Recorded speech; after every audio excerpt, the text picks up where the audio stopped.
Hey folks, it's a man once again, and this time I'm reviewing the original, in my opinion, classic, My Bloody Valentine. Now, I know I've reviewed this film before. It was part of my 69 favorite horror films, but I wanted to review them again. Since it's October and I wanted to watch them again, so I wanted to review them again. Because previously I reviewed the remake, because I wanted to see this last, the original. And it still holds up. Things a film I like more and more each time I watch it. Although I know this cover looks a lot like the remake. I really don't understand why they can't use that cover with, I'm guessing maybe Paramount owns that, probably. That's the one where you have the exterior looking gas mask and you see the person's eyes, and like up top you see like, some people, and it just look very creepy. But the film, it's directed by this guy, George Mahalka. I know this was a Canadian production. And George Mahalka, I don't think he's gone to do, well, he's gone to do a few things. Well, I guess he's done quite a bit. Before this, he did a film called Pickup Summer, which I don't know anything about. And most of these films I don't know about. Relative Fear, Straight Line,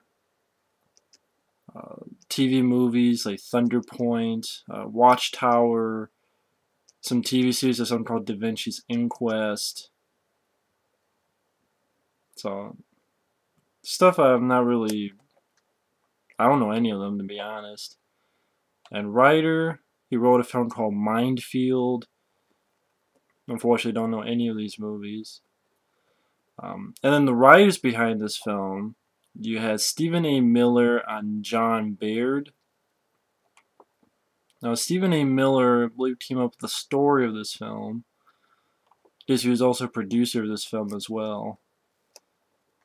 And yeah, I'm just looking at what he's written, Stephen A. Miller. Yeah, he came up with the story and produced this film. He also worked on writing Archie Bunker's Place, a few episodes of Man and P.I., and Evening Shade. I remember Evening Shade. But he's mainly been a producer. Like, he produced Airwolf. He produced the TV series Airwolf. Some episodes of Man and P.I. He was a co-executive producer on Nightman, that TV series from '97. And then, what about the other guy? John Beard. Well, unfortunately, he's no longer with us. He passed away in 1993, which is too bad. He did the screenplay for... He's the one who actually did the screenplay for My Bloody Valentine. He also had uncredited writing on Happy Birthday to Me. I don't blame him for being uncredited.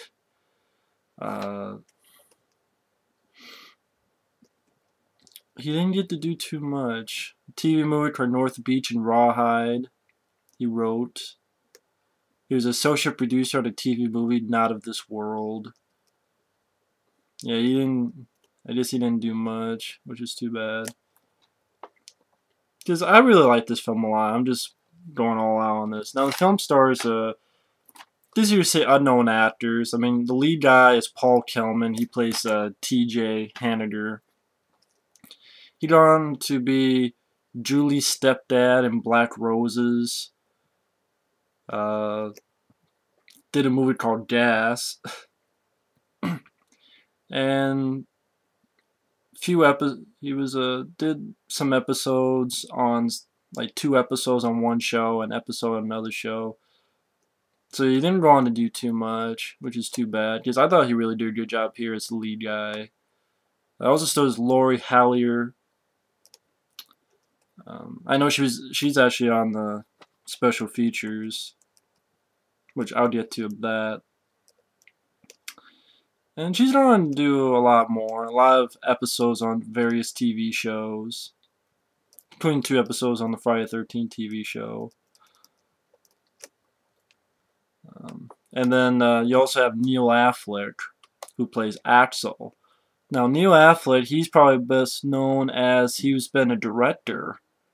And he's actually directed a lot of he's directed episodes of Family Guy and The Simpsons,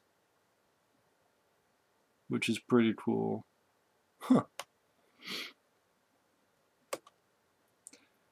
and he was the timing director on the Simpsons movie. He's worked in as animation timer, whatever the hell that is. But he's basically been working on the Simpsons for a good long while, so which is pretty cool.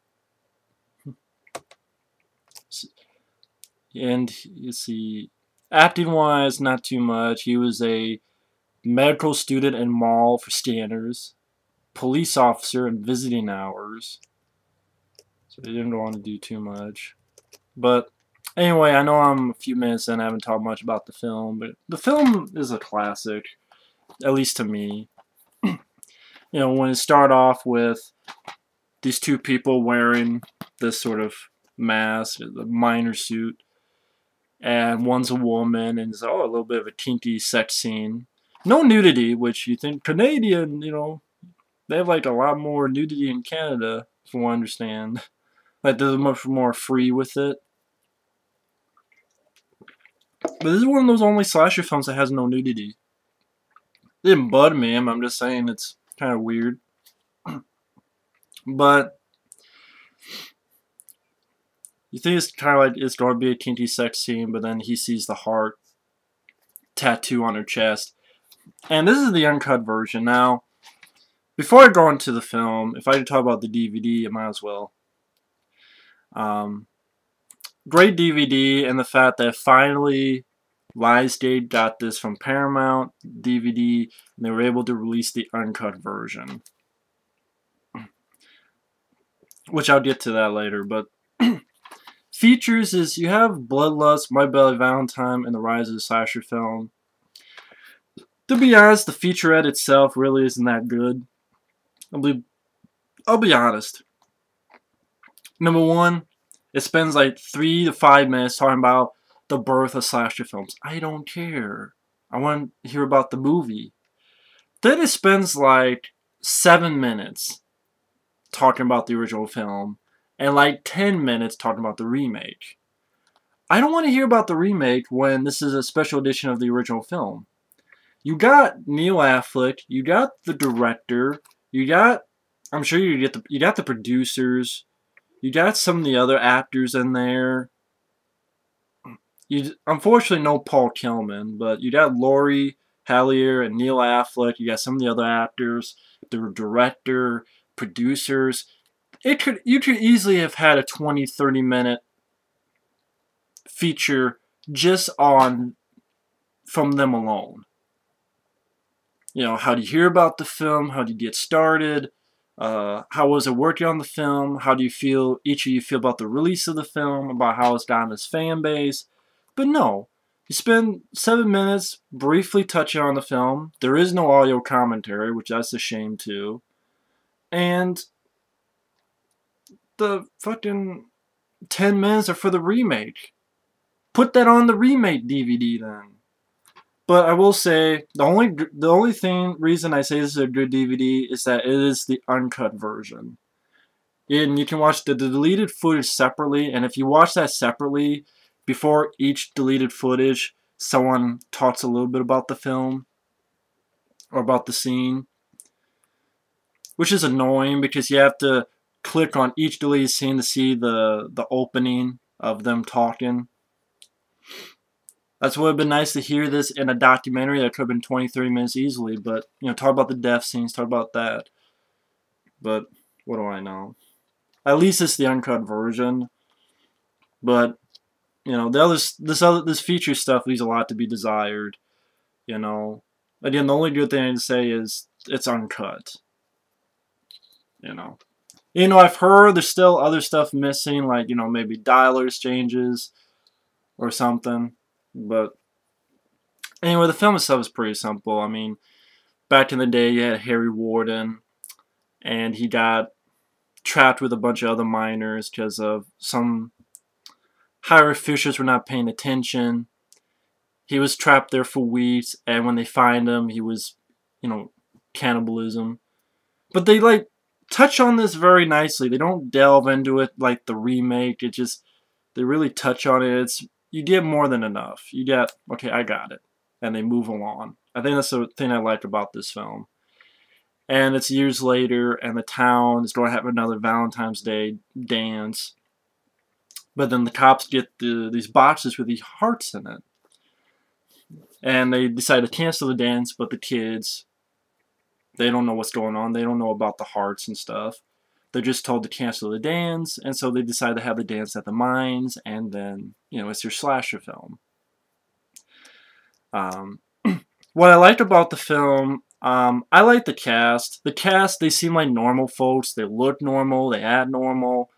Kind of a blue-collar type of characters. I like the cast. I like Paul Kelman, Laurie Halliard, Neil Affleck. I think the cast did fine. I mean, I will be honest and say I liked them a lot more than the remake. I think the cast do their jobs well. And like the lead guy, Paul Kelman, TJ, he tried to go out and tried to be successful, but he failed and he came back. And the girl he left behind is with this other guy, Axel, Neil Affleck, who's not really the Ben Affleck. People wondering. And you have a little bit of a love triangle, but it's handled here better than in the remake. I think because you do have the love triangle in here, but the actors, I think they did better job. They seem normal. They looked normal. And this film, first and foremost, knew that it was a slasher film, not a murder mystery thing. Like, that's... I like the remake okay, like I said, but that's my main problem, is the murder mystery I didn't care about. Here, it's more about, it's a slasher film. You get some good kills. Especially with the unrated version, you get some great kills. Or I should say the special edition, you get some great kills. Like the girl Mabel, when they find her in the laundromat, you get a lot longer scene. There's the guy who, he's kind of the crazy route, you doomed, but he tells a story about what happened with Harry Warden. It's like, you respect Harry Warden, you little asshole. What, me? Yes, you. You know, something like that. And he tries to play a prank where it takes like a fake miner suit and makes it so that it's going to pop out. It's like, ha ha ha ha. He's testing out, ha ha. Teach him mess with me.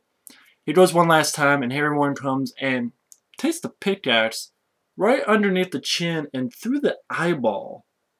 Practical effects. Like, you see the practical effect of the pickaxe underneath the chin and coming out of the eyeball, and the eyeball hanging really good.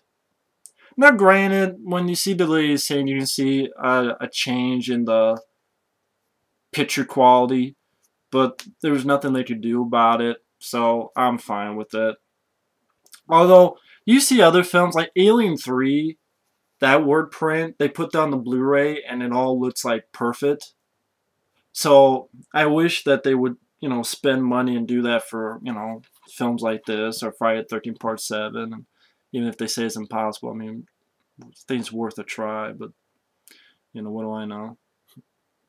But, one thing leads to another. They get to the mines. I think that's another reason I like the film, is I've always enjoyed the film, even when there was no blood in it. Here I like it more because you actually see what was cut out by the MPAA. But I didn't mind the characters. I like the small town, sort of blue-collar town, mining town. I like the location. The mines, even though the remake they shot in real mines, the mines here looked creepier, had definite atmosphere to the mines. I think that's an excellent setting for a horror film, a slash film, where the mines. And of course, you got a great look of the killer with the mining suit. I mean, really creepy, almost like Darth Vader thing going. And I think that's an excellent look for a killer. And the pickaxe, why not pickaxe? At least you're not ripping anyone off. Pickaxe is original for the killer, as well as violent. And when he starts picking people off, of course you got the guy who gets drowned in the hot dogs. And you actually see more of the guy's face being burnt. One of the best death scenes is this lady who her boyfriend left to get some beer, and like there's all these clothes and they keep going down. She's like wondering what the hell's going on, and she gets grabbed. And the way it's done, really creepy way. She gets grabbed by the miner, and you see more of it in here, where she gets thrust into like a shower nozzle, Like, to see it go through the back of her head, and just seeing her quivering like that, and it was, ugh. So, oh shit, reaction, oh shit. And then, like, water coming out of her mouth, and then the boyfriend comes back. And I remember the first time I saw it, I thought, okay, the boyfriend's going to get it, and I was surprised he didn't. But the guy did a good job, whoever that guy was, who sold the reaction of, seeing girl he was with dead like that. I like that how some of the kids go in the mines to have fun. The rest, the two people come in and say, oh, I found this guy dead. I love, like, Neil Affleck's there. It's like, oh, Harry Warren's here. Everybody get the fuck out. It's like, get the fuck out. It's like, exactly. And then everybody does get the fuck out, which is nice. And then when they go in the mines, you get a really good third act where, some of the kids in there get killed one by one. Really nasty one where one guy gets, like, a few nails shot into his head by a nail gun. A girl gets a pick-ass in the stomach. They're trying to climb, and a guy gets hung, and when he gets hung, the head comes off, and the rest of the body falls to the ground. Some really good gore, great atmosphere, and I like the cast, and a creepy killer. A nice moment where he just fuck up all the light bulbs. And then you get a fun ending where it's the girl and TJ, Paul Kelman's character, fighting who they think is Harry Warden. It's a nice fight because it's a fight that I think is a much better fight than the fight in the remake. I'll be flat out honest. Because a lot of the fight, they're on rail cars. So they're moving as they're fighting. And then they're fighting some more. And Paul Kelman's doing more here than Keir Smith's asshole sheriff in the remake. And like the girls helping out, and they're fighting back and forth. And finally you find out that it's Axel, Neil Affleck. And he goes, why? I like the way they did this. I think maybe the first time I saw it, I'm like, what? But I like the way they did this. It was simple, it was very quick, and you got all you needed to know. You see a look on Axel, Neil Affleck, when he was a kid. It just shows no words, no explanation, no monologues, no fucking exposition. It's just Harry Warden was there, killed when he was a little kid, killed his dad, ripped his heart out, the blood splashed on the little kid's face. He hid under the bed like this, scared to death. He was like, I don't know, 10 years old or something there. I'm like, okay, I buy that more than any reason in the remake. I mean, if he's a little boy, sees his father's heart ripped out in front of him, blood splash on his face, then, okay, I believe, okay, he went crazy. And you didn't need any words. And I like the way that was done. I mean, the first time I saw it, I'm like, huh, but I really like how it was done. And then I like the added scene that they put where they leave and completely out of the film where they see an arm and she looks at it and she gets grabbed. And you see the other side is actually he's cutting his arm off because it's trapped. And you actually see him cutting his arm off and then ripping it. And he has on one arm and he's bleeding. And Neil Affleck did a great job at the end. It's like, Daddy's gone away. Harry Warden made you pay. His laugh that he does. If I have any problems, it's just you have the character doing the occasional stupid thing. Stay here. I'm gonna look for them, and you keep going. I'm gonna look here, and it's granted they're looking for their friends, but it's that stupid thing that they do in a lot of these slasher films, especially in the 80s. That's my only problem. But the rest of the film, great atmosphere of the mines, great look of the killer, especially the unrated versions, solid kills with wonderful makeup effects. I think the cast do fine. I like the blue collar mentality. They look normal, they act normal. I liked them. Paul Kelman, Laurie Halliard, Neil Affleck, I liked them. I like the music, especially the Ballad of Harry Warden at the end. Oh, so they say on a Valentine's Day is a curse that will live on and on. And soon you will know, as the years come and go, of the horror from a long time ago. It's a really great, cool song. Which actually I was hoping to hear in the remake, but they didn't want to do that. Okay, that's fine. Trying to be its own. I appreciate that. But it has a lot going for it. I really enjoy it. Now, I know the MPA really went to town when this film came out.